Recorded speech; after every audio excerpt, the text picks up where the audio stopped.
Qui aurait cru que le musée du Quai Branly accueillerait un jour des robots?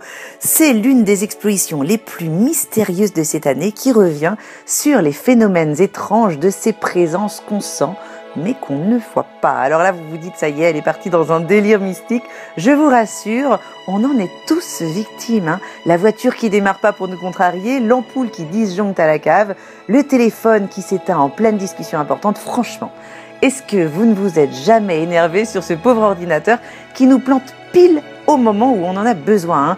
Ici, on nous parle d'esprit, de fantômes, mais beaucoup plus généralement de notre besoin humain de créer des liens et de prêter des intentions aux objets qui nous entourent. Ça remonte à la nuit des temps avec ces statuettes primitives qu'on priait et à qui on donnait les plus belles offrandes, en passant par le doudou de notre enfance et ce jusqu'au robot de demain. Ici, on se sent, il faut l'avouer, un peu épié. On pourrait presque sursauter de temps en temps.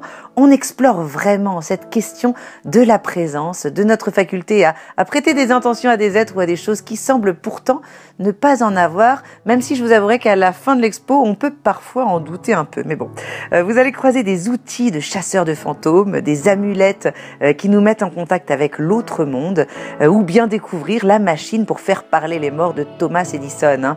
Vous découvrirez un fantôme lumineux qui est en fait un être conducteur de lumière assez impressionnant, des robots du futur, des animaux animés et un étrange personnage avec un chapeau melon. Il s'appelle Bergson.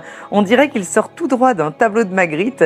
Il bouge peu, il ne parle pas, mais il vous observe. Alors faites bien attention à vos expressions, il interprète tout.